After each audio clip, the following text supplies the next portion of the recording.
Hi there everyone, Alison Reeves, registered clinical counselor in the beautiful oceanside area of Vancouver Island, just north of Nanaimo in Parksville. Well, I'm going to speak to all the caregivers here about something really important that most people don't talk about, and that's about money.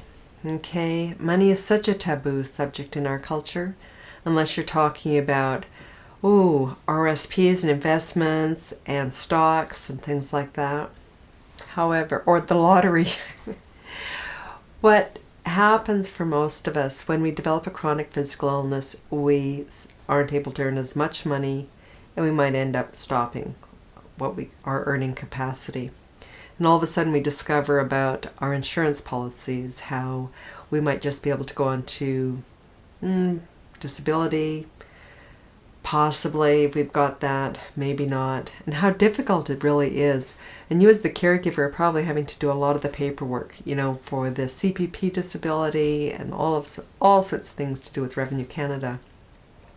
And that's really to be getting some tax savings, because most of us don't have the money available to be actually able to manage such a significant thing as developing a chronic disease. So I'd like to actually speak to you not as an economist, not as a financial planner, not as your insurance agent, not as Revenue Canada, not as your ... What I want to talk to you about is how do you make choices? And how do you make choices that fit with your heart and with your head? Because this is really important. For the person who's got the chronic physical illness, depending upon their disability, where they are in their disease progression, they may or may not be able to make wise choices. They might actually have in their will a situation whereby they have their intents as to what they would like. However, once they're actually in it, they might not want to.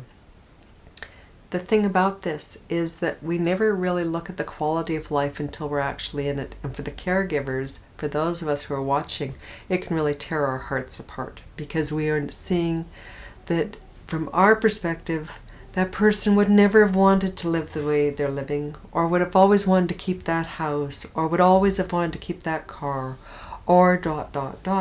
What happens is that's not necessarily true. It may be.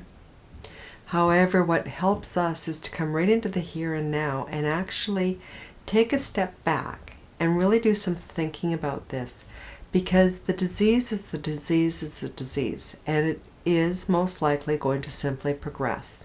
It's going to get harder, it's going to get worse, it might stabilize. But what happens is, what tends to help is if we actually look for the worst case scenario for the money part. Because what we're always wanting to do is be able to help choose a style of life that is going to give us the most energy and have the fewest impediments. Okay, so we want to be able to have a lifestyle and possessions that actually accommodate the person who's got the disease and ourselves, especially if we're living together, spouses. Sometimes we're living with adult children, all sorts of things go on. So we're talking about inheritances, we're talking about shared accommodation, we're talking about if we need to go into a facility, we're talking about all sorts of different manifestations.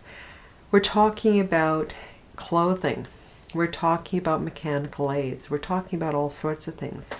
And one of the things I have found to be really valuable over the many years that I've been doing counseling and speaking with people about this sort of stuff is that watch your heart and follow your head, okay? Be kind to yourself as you're really grappling with the range of opportunities, the range of possibilities. I want you to simply notice if you're using the word if, and if you're noticing the word should. And if you can, I want you to know that the if statements and the should statements need to be put to the side for a while, okay? Because what I want you to grapple with, and this is really hard, is the actual reality that now you had perhaps created a life with this person, if you're a spouse, or maybe you're the adult child of someone here who's got the Parkinson's or the MS or whatever disease, and you are realizing that that person never had put money aside to be able to handle contingencies. Okay? I want you to know that at this point in time, you're going to be making some pretty tough choices of what you recommend to the other person. So that's about them. I want you to also do the same thing for you. What would you recommend, given the reality, for you, the caregiver? What would help you the most? So I want you to come up with some ideas here. This is all, it's not brainstorming per se. What it is, though, is opening up your mind to actually be able to come up with some ideas as to what would make your life more pleasurable, given that Parkinson's is here, given that MS is here, given that osteoporosis is here, or dementia, and paranoia, whatever you want to be talking about, okay? I know this pilot study is specific for Parkinson's. I want you to know, though, this applies for everyone, okay, who's a caregiver. I want you to really think about this. Given the situation, what would be best for you? Hard, isn't it? What would be best for you? Okay. So you start jotting down some ideas. Remember, when I'm asking that, I'm just saying, say you're the spouse of somebody who's got Parkinson's, PD. So, what would be best for you, given that you have a spouse with PD? Aha! I bet you got caught on that one. Okay. Maybe you didn't. However, one of the things that happens is we tend to focus always on the person with the disease, what would be best for them. And we push ourselves to the side. I want you to keep yourself in the picture as being number one for just a moment and actually ask yourself, what would be the best situation for you? And I don't know how you're caregiving at the moment. Maybe you're helping with dressing, maybe you're helping with medications, maybe you're helping with stairs, maybe you're helping with driving. I don't know. Maybe you're helping with the finances. I don't know. Remember, everyone is unique and on this your own path. However, where you're in common with everyone is you're a caregiver. So I just want you to do this for a second here. What would be best for you? You're not changing the part about the Parkinson's being here. Okay? It might be about clothing, it might be about the number of stairs, it might be the type of car, it might be the type of house, it might be the type of wills that you have set up. Okay? It might be all sorts of different things. I want you to simply start jotting down ideas for you. Okay? What you think would be best for you. So, in other words, what I'm looking at is reducing your stress level and bringing up your ability to really comprehend really what would make life easier. Would it be to have housekeeping? Would it be to have someone moving in and taking care? Would it be that you retire? Would it be that you ask for help? Get that one. Ask for help. I don't know. I want you to really just come up with the reality for yourself. Okay, now that's going to take some time, so please don't rush it. And you'll probably want to come back to it time and time again as you think about this. The next part is, what do you think would be best for the person you're caring for? Okay? One of the hardest parts about this, remember, I want you to keep money out of it for a second. It's not money here at this point. We're talking about the person becoming the most robust they can, given that they have Parkinson's. We're not talking about if that medication were to work, or if that child would start coming in and doing more, or if that. We're not talking about that, and we're not talking about the disease getting better. This is one of the harder parts about dealing with progressive diseases. They continue, and they might get worse at times. Then they will perhaps recover to a point, maybe fully. They don't tend to leap ahead and get better. Okay? And I'm wanting you to go to the worst case scenario. And the reason why I'm doing that is because it's a mental health strategy to be able to prepare yourself for the worst by knowing that you're safe, that you're secure, that you're not having to keep your fingers and toes crossed all the time, that you're actually going to be able to manage life. And it's always a cherry on the cake should things be easier. Okay? So in this situation, what would you recommend for the person that you're caring for?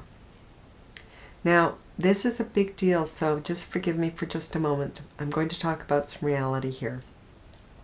If they are totally dependent upon you, you are in a situation that's not viable, because that's not safe for them, okay?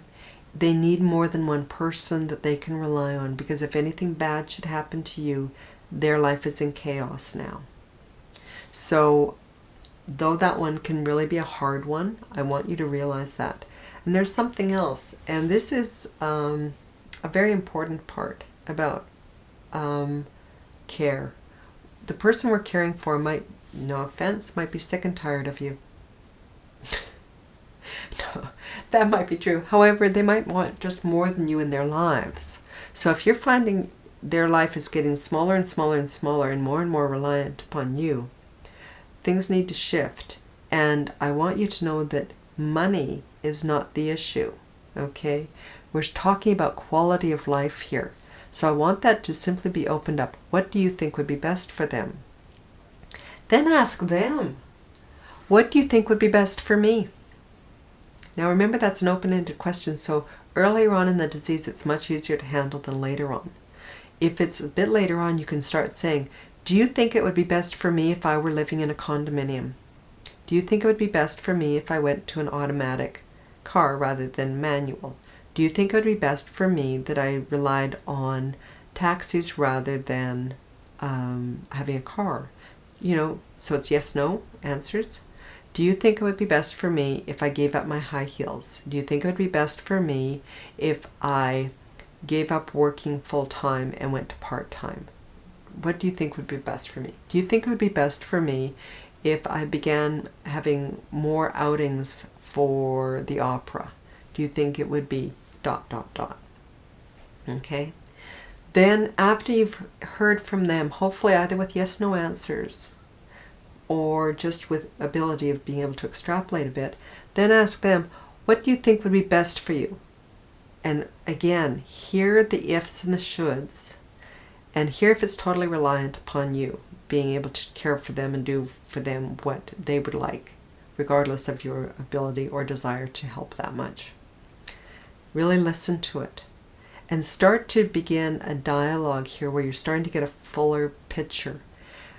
The part about money is frequently we actually look at money as being the deciding force behind our choices rather than on what would be best psychologically or socially or physically for a person.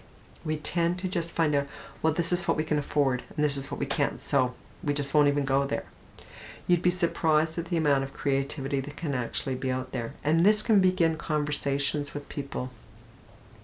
Of course, this will lead into many other videos on this topic, and I've had this style of conversation with many a person, and believe me, lives have opened up and made it become a lot happier, a lot simpler, a lot safer. Oh yeah, safer. Oh my goodness. Can you imagine how distressing it is to be able to have to climb the stairs to be able to get anywhere when you can't climb stairs easily? Do you know how scary that is? Do you know how much energy that takes? Whether you're a caregiver or you're the person with the disease, my goodness sake. When you think about the way the house looks and you start not inviting people over because, oh my goodness, it's just a disaster all the time. Do you realize how much that's actually taking away from you rather than enhancing your life? And this is your life here.